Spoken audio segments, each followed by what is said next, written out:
అయితే BRS party advocate అడిగిండట, మీరు బీఆర్ఎస్లో ఉన్నామని చెప్తుర్రు, కాంగ్రెస్ పార్టీ మాకు సంబంధం లేదని చెప్తుర్రు, మరి రేవంత్ రెడ్డి మీకు కండవ కప్పిండు కదా,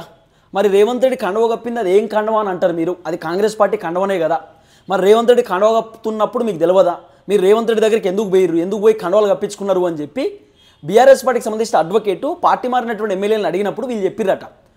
అసలు రేవంత్ రెడ్డి మాకు పార్టీ కండవ కప్పుతున్నాడని మేము అనుకోలేదు, మేము రేవంత్ రెడ్డి దగ్గరికి ఆయన మా ముఖ్యమంత్రి కాబట్టి పోయినాం ఉత్తగానే కలవడానికి, మేము ప్రతిపక్ష పార్టీ ఎమ్మెల్యేలం కాబట్టి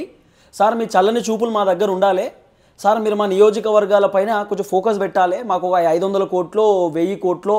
లేకపోతే 100 కోట్లో 50 కోట్లో మా నియోజకవర్గానికి అభివృద్ధి కోసం ఇస్తే మేము అభివృద్ధి చేసుకుంటాం సార్, మా నియోజకవర్గంలో స్కూల్ కట్టిస్తాం, గుడి కట్టిస్తాం,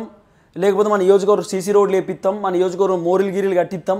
మీ చూపులు మా వైపు ఉండాలని చెప్పి చెప్పనీకి వేయరట. చెప్పనీకి పోయినప్పుడు రేవంత్ అన్న ప్రతిపక్ష పార్టీ లీడర్లు వీళ్ళని చెప్పి పెద్ద మనుషులు అని చెప్పి 3 రంగుల జెండా కప్పిండు, అంటే 3 రంగులకు సంబంధించిన కండువ,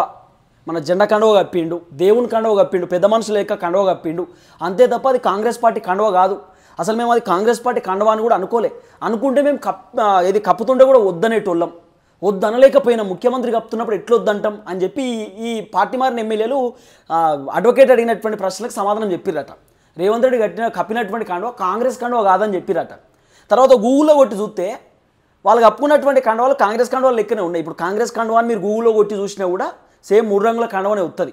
సో డిఫరెంట్గా చేయి గుర్తుకు సంబంధించిన కండువాలు కూడా వస్తాయి, కానీ 3 రంగులకు సంబంధించినటువంటి జెండా కండువ కాంగ్రెస్ కండువ లెక్క కూడా ఉంటుంది, అట్లా కూడా వస్తుంది. మరి మీరు అప్పుడు ఏం చేసిరు అంటే మాకు తెలియక జరిగింది అంటున్నారట.